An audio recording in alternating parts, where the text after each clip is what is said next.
آمین۔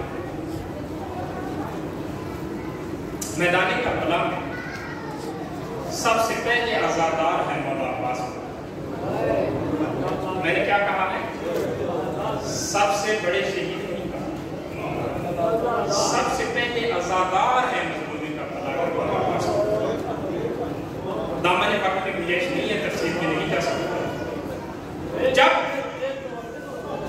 سب سے پہلے عزادار ہیں باب الحویج ابو الفضل العباس، جب باب الحویج ابو الفضل العباس کی دنیا پہ آمد ہوئی تھی تو سب سے پہلے مظلوم کربلا نے اٹھایا تھا بابا الحویج۔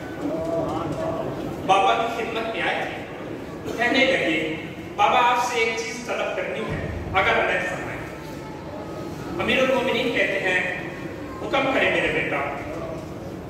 مظلوم کربلا ارشاد فرماتے ہیں بابا جان مجھے عباس چاہیے، بابا جان مجھے عباس چاہیے۔ اتنا کہنا تھا، بہت کریا کیا مظلوم کربلا نے اور امیر المومنین کپڑے میں لپیٹے ہوئے تھے باب الحویج کو۔ امیر المومنین ارشاد فرماتے ہیں اگر چاہیے تو ایک مرتبہ میرے پاس لے آئے۔ کندھوں سے کپڑا ہٹایا، امیر المومنین ارشاد فرماتے ہیں اس کندھے پہ مشق کا نشان ہے، یہ یاد رکھیں۔ اس کندھے پہ مشق کا نشان ہے، یہ یاد رکھیں۔ جب مقتل اترے ہیں نا باب الحویج، مظلوم کربلا شدت کے ساتھ پہنچے اپنے بھائی کے پاس اور باب الحویج کا سر مبارک رکھا ہے اپنی گود میں۔ یہاں سے عزاداری کی ہے باب الحویج، بہت گریہ کیا باب الحویج، اتنا گریہ کیا کہ مظلوم کربلا ارشاد فرماتے ہیں یا بھیا کیا تیروں کا درد ہو رہا ہے؟ اتنے تیر تھے باب الحویج کے جسم اقدس میں۔ ایک مرتبہ عالم خان ایک عالم سے فرماتے ہیں کہ تم میرے مسائل کیوں نہیں پڑھتے؟ باب الحویج ایک عالم دین سے فرماتے ہیں کہ تم میرے مسائل کیوں نہیں پڑھتے؟ وہ کہتے ہیں مولا پڑھتے تو ہیں۔ مولا ارشاد فرماتے ہیں ایک بات بتاؤ پھر بتانا کہ تم فضائل مسائل پڑھتے ہو کہ نہیں پڑھتے؟ عالم دین نے پوچھا مولا حکم کرے۔ باب الحویج کہتے ہیں اتنا بتا دو کسی سوار نے اگر زین چھوڑنی ہو تو وہ کس کے سہارے چھوڑتا ہے؟ اسی چیز کو بیان کیا مظلوم کربلا کہ بھیا آپ گرے ہیں ان بازوؤں کے 70,000 تیر پروس میں ہے آپ کے جسم، کیا ان کے درد کی وجہ سے رو رہی ہیں؟ باب الحویج ارشاد فرماتے ہیں نہیں۔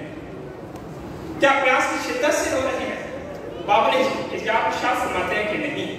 باب الحویج کہتے ہیں یا مولا میں صرف اسی لیے رو رہا ہوں، یہ ٹھیک ہے کہ میں اپنے بازوؤں کی زمین پہ آیا ہوں، مگر میرا شفیق بھائی میرا سر گود میں رکھے ہوئے ہے،